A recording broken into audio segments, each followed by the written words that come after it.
ಬೆಳ್ತಂಗಡಿ ತಾಲೂಕಿನ ಸಂಬೊಳ್ಯದ ಪ್ರತಿಭಾವಂತ ಬಾಲಕ ಸುಮಂತ್ ಹತ್ಯೆಯಾಗಿ ಸರಿಸುಮಾರು 75 ದಿನಗಳು ಸಮೀಪಿಸುತ್ತೆ.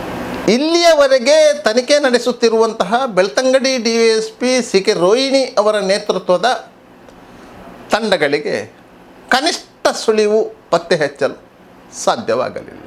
ಸ್ಥಳೀಯವಾಗಿ ಇವತ್ತಿಗೂ ಕುತೂಹಲ ಕೆರಳಿಸಿರುವಂತಹ ಈ ಪ್ರಕರಣದಲ್ಲಿ ಪೊಲೀಸರು ಆರಂಭಿಕವಾಗಿ ಎಡವಿದರೆ ಎನ್ನುವಂತಹ ಪ್ರಶ್ನೆ ಮೂಡುತ್ತಾ ಇದೆ. ಸಂಬೊಳ್ಯದ ಬಾಲಕ ಸುಮಂತ್ ಮನೆಯಿಂದ ಮುಂಜಾನೆಯ ವೇಳೆಗೆ ನಾಳ ದೇವಸ್ಥಾನದ ಧನುಪೂಜೆಗೆಂದು ಹೊರಟಿದ್ದ. ಆದರೆ ದೇವಸ್ಥಾನಕ್ಕೆ ತಲುಪಿರಲಿಲ್ಲ. ಆತನ ಜೊತೆಗೆ ಹೋಗಬೇಕಾಗಿದ್ದಂಥ 3 ಬಾಲಕರು ಆತನಿಗಾಗಿ ಸುಮಾರು ಒಂದು 20 ನಿಮಿಷಗಳ ಕಾಲ ಕಾದು ನಂತರ ದೇವಸ್ಥಾನಕ್ಕೆ ಹೋಗಿದ್ದರು. ತದನಂತರ ಆ ಬಾಲಕರು ಧನುಪೂಜೆ ಮುಗಿಸಿ ಮನೆಗೆ ಹೋಗಿ ಸುಮಂತನ ತಂದೆಯ ಮೊಬೈಲಿಗೆ ದೂರವಾಣಿ ಕರೆ ಮಾಡಿ ವಿಚಾರಿಸಿದಾಗಲೇ ಸುಮಂತ್ ದೇವಸ್ಥಾನಕ್ಕೆ ಹೋಗಿಲ್ಲ ಎನ್ನುವಂತಹ ಮಾಹಿತಿ ಮನೆಯವರಿಗೆ ಸಿಕ್ಕಿತ್ತು. ಆತನ ತಂದೆ ಮತ್ತು ಅಣ್ಣ ಸುದರ್ಶನ್ ಸುಮಂತ್ ಎಲ್ಲಿಗೆ ಹೋಗಿರ್ಬೋದು ಅಂತ ಹುಡುಕಾಟ ನಡೆಸಿದರು.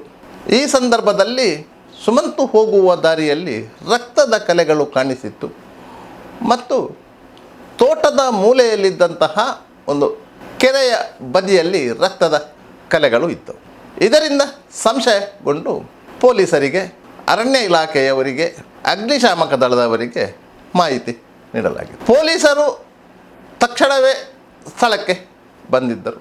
ಆದರೆ ಪೊಲೀಸರು ಬರುವಾಗ ಸುಮಂತ್ ನಾಪತ್ತೆಯಾಗಿ ಸುಮಾರು 4 ಗಂಟೆಗಳು ಕಳೆದಿತ್ತು. ಪೊಲೀಸರು ಅಗ್ನಿಶಾಮಕ ದಳದವರ ಸಹಾಯದಿಂದ ಕೆರೆಯನ್ನು ಜಾಲಾಡಿದರು.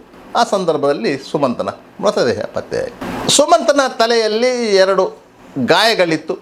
ಆ ಗಾಯಗಳಿಂದಾಗಿಯೇ ಸುಮಂತ್ ಮೃತಪಟ್ಟಿರಬೇಕು ಎಂದು ಸಂಶಯಿಸಲಾಗಿತ್ತು. ಆದರೂ ಬೆಳ್ತಂಗಡಿ ಪೊಲೀಸರು ಸಂಶಯಾಸ್ಪದ ಅಸಹಜ ಸಾವು ಎನ್ನುವ ನೆಲೆಯಲ್ಲಿ ಕೇಸು ದಾಖಲಿಸಿಕೊಂಡರು. ಮೃತದೇಹವನ್ನು ಮರಣೋತ್ತರ ಪರೀಕ್ಷೆಗೆ ಮಂಗಳೂರಿನ ವೆನ್ಲಾಕ್ ಆಸ್ಪತ್ರೆಗೆ ಸಾಗಿಸಿದರು. ಮರಣೋತ್ತರ ಪರೀಕ್ಷೆ ನಡೆಸಿದಂತಹ KMCಯ ವೈದ್ಯರು ತಲೆಯ ಭಾಗಕ್ಕೆ ಗಾಯಗಳಾಗಿವೆ, ಆದ್ದರಿಂದ ಇದು ಕೊಲೆ ನಡೆದಿರಬಹುದು ಎನ್ನುವಂಥ ಮೌಖಿಕ ಅಭಿಪ್ರಾಯವನ್ನು ವ್ಯಕ್ತಪಡಿಸಿದರು. ಈ ಹಿನ್ನೆಲೆಯಲ್ಲಿ ಬೆಳ್ತಂಗಡಿ ಪೊಲೀಸರು ಮರಣೋತ್ತರ ಪರೀಕ್ಷಾ ವರದಿ ಬರುವ ಮೊದಲೇ ಆತುರಾತುರವಾಗಿ ಕೊಲೆ ಪ್ರಕರಣ ದಾಖಲಿಸಿಕೊಂಡರು. ಸಾಮಾನ್ಯವಾಗಿ ಇಂತಹ ಸಂಶಯಾಸ್ಪದ ಪ್ರಕರಣಗಳಲ್ಲಿ ಪೊಲೀಸರು ಸಾವಿನ ಕಾರಣವನ್ನು ಕಂಡುಹಿಡಿಯುವ ಮೊದಲೇ ಕೊಲೆ ಪ್ರಕರಣ ದಾಖಲಿಸಿಕೊಂಡಿದ್ದಾರೆ. ಸಹಜವಾಗಿಯೇ UDR ಪ್ರಕರಣಗಳು ಸಬ್ ಇನ್ಸ್ಪೆಕ್ಟರ್ ಮಟ್ಟದಲ್ಲಿ ತನಿಖೆಯಾಗ್ತದೆ. ಯಾವಾಗ ಕೊಲೆ ಪ್ರಕರಣವಾಗಿ ದಾಖಲಿಸಿಕೊಂಡಿತ್ತೋ ಆ ಸಂದರ್ಭದಲ್ಲಿ ತನಿಖೆಯ ಭಾರ ಸಹಜವಾಗಿಯೇ ಇನ್ಸ್ಪೆಕ್ಟರ್ ದರ್ಜೆ ಅಧಿಕಾರಿಯ ಹೆಗಲಿಗೆ ಇರುತ್ತದೆ. ಆಗ ಬೆಳ್ತಂಗಡಿ ಠಾಣೆಯಲ್ಲಿ ಇನ್ಸ್ಪೆಕ್ಟರ್ ಆಗಿದ್ದವರು BG ಸುಬ್ಬಪುರ್ ಮಠ್ ಅವರು ತನಿಖೆಯನ್ನು ಆರಂಭಿಸಿದರು. ಸ್ಥಳೀಯವಾಗಿ ಇರುವಂತಹ ಕೆಲವೊಂದು ಮಾಹಿತಿಗಳನ್ನು ಸಂಗ್ರಹಿಸತೊಡಗಿದಾಗ ಒಂದಕ್ಕೊಂದು ಪೂರಕವಲ್ಲದ ಮಾಹಿತಿಗಳು ಲಭ್ಯವಾಯಿತು. ಸುಮಂತ್ ಮನೆಯಿಂದ ಹೊರಟಂತಹ ಸಂದರ್ಭದಲ್ಲಿ ಬೈಕೊಂದು ಆ ಭಾಗದಿಂದ ಹೋಗಿದೆ ಎನ್ನುವಂಥ ಮಾಹಿತಿ ಸಿಕ್ಕಿತ್ತು. ಆ ಬೈಕ್ ರಿಕ್ಷಾವೊಂದಕ್ಕೆ ತಾಗಿಕೊಂಡು ಹೋಗಿದೆ ಎನ್ನುವಂಥ ಮಾಹಿತಿಯು ಸಿಕ್ಕಿತ್ತು. ಪೊಲೀಸರು ಬೈಕಿನ ಹಿಂದಕ್ಕೆ ಬಿದ್ದರು. ಅಲ್ಲಿ ಲಭ್ಯವಿರುವಂತಹ CC ಕ್ಯಾಮರಾಗಳನ್ನು ಪರಿಶೀಲನೆ ನಡೆಸಿದರು. ಬೈಕಿನ ಸುಳಿವು ಸಿಕ್ಕಿಲ್ಲ. ಬೈಕ್ ಕೇರಳ ಮೂಲದವರು ಎಂದು ಸುದ್ದಿ ಆಯಿತು. ರಿಕ್ಷಾ ಧನುಪೂಜೆಗೆಂದು ಹೋಗುವವರದ್ದು ಎನ್ನುವ ಸುದ್ದಿಯೂ ಆಯಿತು. ಆದರೆ ಪೊಲೀಸರು ಶತಪ್ರಯತ್ನಪಟ್ಟು ರಿಕ್ಷಾವನ್ನು ಪತ್ತೆ ಹಚ್ಚುವಲ್ಲಿ ಸಫಲರಾದರು. ಬೆಳ್ತಂಗಡಿ ತಾಲೂಕಿನ ನೆರಿಯದ ರಬ್ಬರ್ ಟ್ಯಾಪಿಂಗಿಗೆ ಅಂತ ಹೋಗುವವರು ಆ ರಿಕ್ಷಾದಲ್ಲಿ ಇದ್ದವರು. ರಿಕ್ಷಾ ಚಾಲಕರು ಸಹ ರಬ್ಬರ್ ಟ್ಯಾಪಿಂಗ್ ಮಾಡುವವರು. ಅವರ ಸಂಬಂಧಿಕರೇ ರಿಕ್ಷಾದಲ್ಲಿ ಇದ್ದಿದ್ದು. ಅವರ ರಿಕ್ಷಕ್ಕೆ ಬೈಕು ಒರೆಸಿಕೊಂಡು ಹೋದದ್ದು ಹೌದು. ರಿಕ್ಷಾದ ಬಾಗಿಲಿಗೆ ಹಾನಿಯಾದದ್ದು ಹೌದು. ಪೊಲೀಸರು ಆ ರಿಕ್ಷಾದ ಬಾಗಿಲನ್ನೇ ಕಳಚಿ FSL ಪರೀಕ್ಷೆಗೆ ಕಳಿಸಿದ್ದೂ ಆಯಿತು. ಬೈಕಿನ ಬಗ್ಗೆ ಕೆಲವರು ಮಾಹಿತಿಗಳನ್ನು ನೀಡಿದರು. ಯಾವುದೇ ಸುಳಿವು ಸಿಗಲಿಲ್ಲ. ಆದ್ದರಿಂದ ಸ್ಥಳೀಯವಾಗಿ ಸುಮಂತನನ್ನು ಬೈಕಿನಲ್ಲಿ ಬಂದಿದ್ದಂತಹ ವ್ಯಕ್ತಿಯೇ ಕೊಲೆ ಮಾಡಿರಬಹುದು ಎನ್ನುವಂತಹ ಸಂಶಯಗಳು ಸ್ಥಳೀಯವಾಗಿ ಹರಡಿತ್ತು. ಪೊಲೀಸರು ಆ ಬಗ್ಗೆಯೂ ತನಿಖೆ ನಡೆಸಿದರು. ಯಾವುದಕ್ಕೂ ಸರಿಯಾದ ಸಾಕ್ಷ್ಯಗಳು ಸಿಗಲಿಲ್ಲ. ಪೊಲೀಸರ ಪೋಸ್ಟ್ ಮಾರ್ಟಮ್ ರಿಪೋರ್ಟು ಬರುವ ಮೊದಲೇ ಸಂಶಯಾಸ್ಪದ ಅಸ್ವಾಭಾವಿಕ ಮರಣ ಎಂದು ದಾಖಲಾದಂತಹ ಪ್ರಕರಣವನ್ನು ಕೊಲೆ ಪ್ರಕರಣವನ್ನಾಗಿ ಬದಲಾಯಿಸಲಾಯಿತು. ತದನಂತರ ಪೋಸ್ಟ್ ಮಾರ್ಟಮ್ ರಿಪೋರ್ಟು ಬಂತು. ಇದೀಗ ಅದು ಕೊಲೆ ಪ್ರಕರಣ ಎನ್ನುವುದು ದೃಢಪಟ್ಟಿದೆ. ಕೆಲವೊಂದು ಅಂಶಗಳನ್ನು ಖಚಿತಪಡಿಸಿಕೊಳ್ಳಲು ವಿಧಿವಿಜ್ಞಾನ ಪ್ರಯೋಗಾಲಯಕ್ಕೆ ಕೆಲವೊಂದು ಅಂಶಗಳನ್ನು ಕಳುಹಿಸಲಾಗಿದೆ. ಈವರೆಗೂ FSL ರಿಪೋರ್ಟು ಬಂದಿಲ್ಲ. FSL ರಿಪೋರ್ಟು ಬಂದ ನಂತರ ಮರಣೋತ್ತರ ಪರೀಕ್ಷೆ ನಡೆಸಿದಂಥ ವೈದ್ಯರಿಗೆ ಆ FSL ರಿಪೋರ್ಟ್ನನ್ನು ಕೊಟ್ಟು ತದನಂತರ ಮರಣೋತ್ತರ ಪರೀಕ್ಷೆಯ ಅಂತಿಮ ವರದಿಯನ್ನು ಪೊಲೀಸರು ಪಡ್ಕೊಳ್ಳಬೇಕು. ಸದ್ಯಕ್ಕೆ FSL ರಿಪೋರ್ಟು ಬಂದಿಲ್ಲ. ಈ ಮಧ್ಯೆ ತನಿಖೆ ನಡೆಸುತ್ತಿದ್ದಂತಹ ಬೆಳ್ತಂಗಡಿ ಠಾಣಾ ಇನ್ಸ್ಪೆಕ್ಟರ್ BG ಸುಬ್ಬಪುರ್ಮಠ್ ಅವರು ಗದಗ ಜಿಲ್ಲೆಗೆ ವರ್ಗಾವಣೆ ಆಗಿದ್ದಾರೆ. ಅವರು ಅಲ್ಲಿ ಚಾರ್ಜ್ ತಗೊಂಡು, ಆದ್ದರಿಂದ ಈ ಪ್ರಕರಣದ ತನಿಖೆಯನ್ನು Belthangady circle inspector Ravi BS ಅವರು ನಡೆಸಬೇಕಿತ್ತು. ಆದರೆ ಸದ್ಯಕ್ಕೆ ಬೆಳ್ತಂಗಡಿ DYSP CK ರೋಹಿಣಿ ಅವರೇ ಈ ಪ್ರಕರಣದ ತನಿಖೆಯನ್ನು ನಡೆಸ್ತಾ ಇದ್ದಾರೆ. ಕೆಲವು ಸಿಬ್ಬಂದಿಗಳು ಅವರಿಗೆ ಸಹಕಾರ ನೀಡುತ್ತಿದ್ದಾರೆ. ಆರಂಭದ 50 ದಿನಗಳಲ್ಲಿ ಪೊಲೀಸರು ಈ ಪ್ರಕರಣದ ಹಿನ್ನೆಲೆಯನ್ನು ಭೇದಿಸಲು ಸಾಕಷ್ಟು ಪ್ರಯತ್ನ ನಡೆಸಿದ್ದಾರೆ. ಆಪರಿಸಿದ ಪ್ರತಿಯೊಂದು ಮನೆಗಳಿಗೂ ಹೋಗಿ ಮಾಹಿತಿಗಳನ್ನು ಸಂಗ್ರಹಿಸಿದ್ದಾರೆ. CCTV ಫುಟೇಜ್ಗಳನ್ನು ಅಧ್ಯಯನ ಮಾಡಿದ್ದಾರೆ. ಯಾವೆಲ್ಲ ವದಂತಿಗಳು ಆ ಪರಿಸರದಲ್ಲಿ ಹರಡಿತ್ತೋ ಅದಕ್ಕೆಲ್ಲ ಉತ್ತರ ಕಂಡುಕೊಳ್ಳುವ ಪ್ರಯತ್ನವನ್ನು ಮಾಡಿದರು. ಆದರೆ ಇವತ್ತಿನವರೆಗೂ ಪ್ರಕರಣದ ಆರೋಪಿಯನ್ನು ಗುರುತಿಸಲು ಸಾಧ್ಯವಾಗಲಿಲ್ಲ. ಆದ್ದರಿಂದ ಈ ಪ್ರಕರಣವನ್ನು ಇನ್ನು ಮುಂದಕ್ಕೆ ಉನ್ನತ ತನಿಖೆಗೆ ವಹಿಸಬೇಕು ಎನ್ನುವಂತಹ ಕೂಗು ಕೇಳಿ ಬಂದಿತ್ತು. ಆದರೆ ಪೊಲೀಸರಿಗೆ ಇವತ್ತಿಗೂ ಆಶಾಭಾವನೆ ಇದೆ. ಆ ಪ್ರಕರಣದಲ್ಲಿ ನಾವು ಆರೋಪಿಯನ್ನು ಬಂಧಿಸುತ್ತೇವೆ, ಲಭ್ಯ ಸಾಕ್ಷ್ಯಾಧಾರಗಳನ್ನು ಸಂಗ್ರಹಿಸುತ್ತಿದ್ದೇವೆ. ಯಾವುದೇ ಸಮಯದಲ್ಲಿ FSL ರಿಪೋರ್ಟು ಬಂದ ನಂತರ ಆರೋಪಿಯ ಹೆಗಲಿಗೆ ಕೈ ಹಾಕುತ್ತೇವೆ ಎನ್ನುವಂತಹ ವಿಶ್ವಾಸ ಪೊಲೀಸರಿಗಿದೆ. ಆದರೆ ಪೊಲೀಸರ ತನಿಖೆಯ ಬಗ್ಗೆ ಸ್ಥಳೀಯರಿಗೆ ಅಸಮಾಧಾನ ಇದೆ. ಏನೂ ಅರಿಯದ ಮುಗ್ಧ ಪ್ರತಿಭಾವಂತ ಅಮಾಯಕ ಬಾಲಕನನ್ನು ಮುಂಜಾನೆಯ ವೇಳೆಗೆ ಭಾರವಲ್ಲದ ಆಯುಧದಿಂದ ತಲೆಗೆ ಹೊಡೆದು ಹತ್ಯೆ ಮಾಡಲಾಗಿದೆ. ಬಾಲಕ ಬಿದ್ದ ಸ್ಥಳದಿಂದ ಆತನನ್ನು ಎತ್ತಿಕೊಂಡು, ಅಂದರೆ ವಸ್ತುಶಃ ಎಳೆದುಕೊಂಡು ಹೋಗಿ ಕೆರೆಯ ದಂಡೆಯ ಮೇಲೆ ಕುಳ್ಳಿರಿಸಿ ಕೆರೆಗೆ ದೂಡಿ ಹಾಕಲಾಗಿದೆ. ಆ ಸಂದರ್ಭದಲ್ಲಿ ಬಾಲಕನ ಪ್ರಾಣ ಪಕ್ಷಿ ಹಾರಿ ಹೋಗಿರಲಿಲ್ಲ ಎನ್ನುವಂತಹ ಸಂಶಯಗಳು ಇವೆ. ಬಾಲಕ ನೀರಿಗೆ ಬಿದ್ದ ನಂತರ ಆತನ ಪ್ರಾಣ ಹೋಗಿರುವ ಸಾಧ್ಯತೆಗಳಿವೆ ಎನ್ನುವುದು ಹಲವು ಸಂಶಯಗಳು. ಈ ಹಿನ್ನೆಲೆಯಲ್ಲಿ ಪೊಲೀಸರು ತನಿಖೆ ನಡೆಸಿದರು. ಬಾಲಕನ ತಲೆಯ ಭಾಗಕ್ಕೆ 2 ಗಾಯಗಳಾಗಿವೆ. ಬಾಲಕನನ್ನು ಮುಂದಿನಿಂದ ಬಂದು ಅಟಕಾಯಿಸಿಕೊಂಡಂತಹ ಕುರುಹುಗಳಿಲ್ಲ. ಬಾಲಕನ ಹಿಂಬದಿಯಿಂದ ಹೋಗಿ ಆತನ ತಲೆಗೆ ಹೊಡೆದಂತಹ ಕುರುಹುಗಳಿವೆ. ಸುಮಂತನ ಎಡಕಿವಿಯ ಹಿಂಭಾಗದಲ್ಲಿ ಉಗುರಿನಿಂದ ಪರಚಿದ ಗಾಯಗಳಿತ್ತು.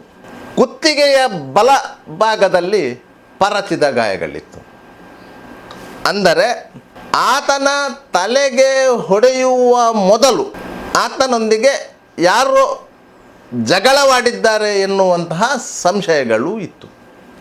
ಈ ಬಗ್ಗೆ ಪೊಲೀಸರ ತನಿಖೆ ಕೇಂದ್ರೀಕೃತವಾಗಿಲ್ಲ. ಪೊಲೀಸರ ಪ್ರಕಾರ ಆತನ ಕಿವಿಯ ಹಿಂಬದಿಯಲ್ಲಿ ಮತ್ತು ಕುತ್ತಿಗೆಯ ಭಾಗದಲ್ಲಿರುವ ಉಗುರಿಂದ ಆದಂತಹ ತರಚು ಗಾಯಗಳು ಆ ಕೆರೆಯಲ್ಲಿದ್ದ ಮೀನುಗಳು ತಿಂದು ಆಗಿರಬಹುದು ಎನ್ನುವ ಸಂಶಯವೂ ಇದೆ. ಆತನ ತುಟಿಯ ಭಾಗದಲ್ಲೂ ಸಹ ಮೀನುಗಳು ತಿಂದಂತಹ ಕುರುಹುಗಳು ಇತ್ತು. ಆದ್ದರಿಂದ ಒಟ್ಟಾರೆಯಾಗಿ ಸುಮಂತನ ಸಾವು ಹೇಗೆ ಸಂಭವಿಸಿದೆ ಎಂಬುದನ್ನು ತಿಳಿದುಕೊಳ್ಳಬೇಕಾದರೆ, ಅದು ವೈಜ್ಞಾನಿಕವಾಗಿ ದೃಢಪಡಬೇಕಾಗಿದ್ದರೆ FSILನ ಪೂರ್ಣ ಪ್ರಮಾಣದ ವರದಿಗಳು ಬರಬೇಕು. ಆ ವರದಿಗಳ ಆಧಾರದಲ್ಲಿ ಪೋಸ್ಟ್ಮಾರ್ಟಮ್ ಮಾಡಿದಂತಹ ವೈದ್ಯರು ಪರಿಪೂರ್ಣವಾದ ವರದಿಯನ್ನು ಕೊಡಬೇಕು. ಆ ವರದಿಯ ನಿರೀಕ್ಷೆಯಲ್ಲಿ ಸದ್ಯಕ್ಕೆ ಬೆಳ್ತಂಗಡಿ ಪೊಲೀಸರು ಇದ್ದಾರೆ. ಇವತ್ತಿಗೂ ಸಹ ಸ್ಥಳೀಯರಲ್ಲಿ ಹಲವು ಸಂಶಯಗಳಿವೆ. ಆರಂಭದಲ್ಲಿ ಹರಡಿದಂತಹ ವದಂತಿಗಳಿಗೆ ಉತ್ತರ ಕಂಡುಕೊಳ್ಳುವ ಪ್ರಯತ್ನವನ್ನು ಪೊಲೀಸರು ಮಾಡಿದ್ದಾರೆ. DYSP CK ರೋಹಿಣಿ ಅವರ ನೇತೃತ್ವದ ತಂಡದಲ್ಲಿ 10 ಹಲವು ಪ್ರಕರಣಗಳನ್ನು ತನಿಖೆ ನಡೆಸಿದಂತಹ, ಆರೋಪಿಗಳನ್ನು ಗುರುತಿಸಿ ಪತ್ತೆ ಹಚ್ಚಿದಂತಹ ಸಿಬ್ಬಂದಿಗಳು ಇದ್ದಾರೆ. ಅವರೆಲ್ಲರೂ ಸಂಘಟಿತವಾಗಿ ಈ ಪ್ರಕರಣದ ಹಿನ್ನೆಲೆಯನ್ನು ಭೇದಿಸಲು ಪ್ರಯತ್ನ ಪಡುತ್ತಿದ್ದಾರೆ. ಆದರೆ ದಿನ ಕಳೆದಂತೆಯೇ ಜನಮಾನಸದಲ್ಲಿ ಈ ಹತ್ಯೆಯ ನಿಗೂಢತೆ ಮರೆಯಾಗುತ್ತಾ ಹೋಗುತ್ತಿದೆ. ಇದು ಆ ಮುಗ್ಧ ಬಾಲಕನಿಗೆ ನ್ಯಾಯ ಸಿಗಬಹುದಾ ಎನ್ನುವ ಸಂಶಯ ಜನರಲ್ಲಿ ಇದೆ. ಸುಮಂತನ ಎತ್ತವರು ರಾಜ್ಯದ ಗೃಹ ಸಚಿವರನ್ನೂ ಭೇಟಿ ಮಾಡಿದ್ದಾರೆ. ಅವರಲ್ಲಿಯೂ ತಮ್ಮ ಅಳಲನ್ನು ತೋಡಿಕೊಂಡಿದ್ದಾರೆ. ಸ್ಥಳೀಯ ನಾಯಕರು, ಸುಮಂತ್ ಕಲಿಯುತ್ತಿದ್ದ ಶಾಲೆಯ ಶಿಕ್ಷಕರು ಎಲ್ಲರೂ ಸಹ ಪೊಲೀಸರಿಗೆ ಪೂರಕ ಮಾಹಿತಿಗಳನ್ನು ನೀಡಿದ್ದಾರೆ. ಪೊಲೀಸರು 10 ಹಲವು ಮನೆಗಳನ್ನು ಸಂದರ್ಶನ ಮಾಡಿದ್ದಾರೆ. ಹಲವರ ಅಭಿಪ್ರಾಯಗಳನ್ನು ಪಡ್ಕೊಂಡಿದ್ದಾರೆ. ಆದರೆ ಯಾವುದೇ ರೀತಿಯ ಸಂಶಯಾಸ್ಪದ ವಿಚಾರಗಳು ಬೆಳಕಿಗೆ ಬಂದಿಲ್ಲ. ಆದ್ದರಿಂದಾಗಿ ಸುಮಂತ್ ಸಾವು ಇವತ್ತಿಗೂ ನಿಗೂಢವಾಗಿದೆ. ಒಟ್ಟಾರೆಯಾಗಿ ಈ ಸಾವಿನ ತನಿಖೆಯಲ್ಲಿ ಪೊಲೀಸರು ಆರಂಭದಲ್ಲಿಯೇ ಎಡವಿದರ ಎನ್ನುವಂತಹ ಸಂಶಯ ಸ್ಥಳೀಯರಿಗೆ ಇದೆ.